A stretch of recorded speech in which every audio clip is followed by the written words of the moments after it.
যে বাবা তুলসীর মালা পড়লে তাহলে তার মিথ্যা কথা বলা যাবে না। ভাবো, মিথ্যা কথা বলার কত শখ, মানুষ মিথ্যা কথা বলতে গিয়ে তুলসীর মালা পড়তে চায় না। মানে মিথ্যাটা বলতেই হবে, মিথ্যাটা কত কম্পালসারি। আবার কি বলছে, তুলসীর মালা পরে মিথ্যা কথা বললে তো তাহলে পাপ হবে। খুব মন দিয়ে শুনবে, তুলসীর মালা পরে মিথ্যা কথা বললে যা পাপ হবে, তুলসীর মালা না পরেও মিথ্যা কথা বললে তাই পাপ। মিথ্যা বললেই অপরাধ।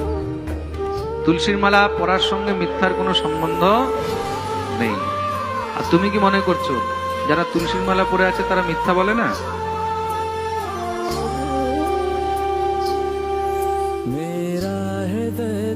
হ্যাঁ? যারা তুলসীর মালা পরে আছে তারা কি ধোয়া তুলসী পাতা? সত্যবাদী হরিশ্চন্দ্র তারা কি মিথ্যা বলে না?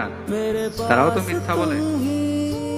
হ্যাঁ, এক গুরুদেব দীক্ষা দিয়ে বেড়াচ্ছে, শত শত দীক্ষা দিয়ে বেড়াচ্ছে। আমি বৈষ্ণব, আমি এই, আমি সেই, আমি এই জানি, সেই জানি, এই করছি, সেই করছি।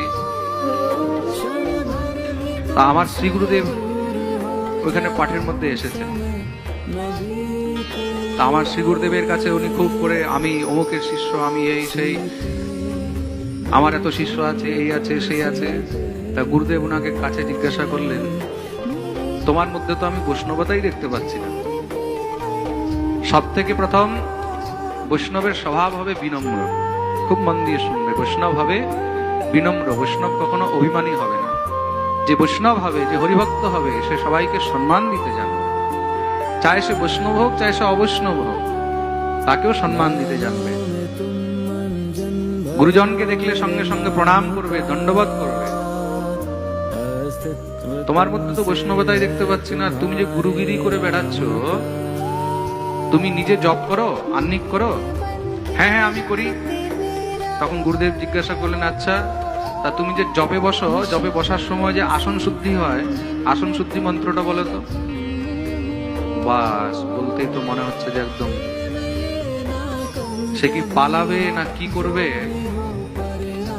যেই ব্যক্তি দীক্ষা দিয়ে বেড়াচ্ছে, সবার কাছে খুব উপদেশ করে বেড়াচ্ছে, সে এইটাই জানে না যে জপ করতে যদি বসতে হয় তাহলে আগে আসন শুদ্ধি করতে হয়।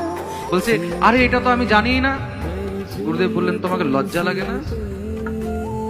তুমি নিজে কিছু জানো না, পাপিষ্ঠ কোথাকার। তুমি নিজে কিচ্ছু জানো না, কোনো আচরণ নেই, আর তুমি মানুষকে দীক্ষা দিয়ে বেড়াচ্ছ। বিশ্বাস করবেন না, 15 মিনিটের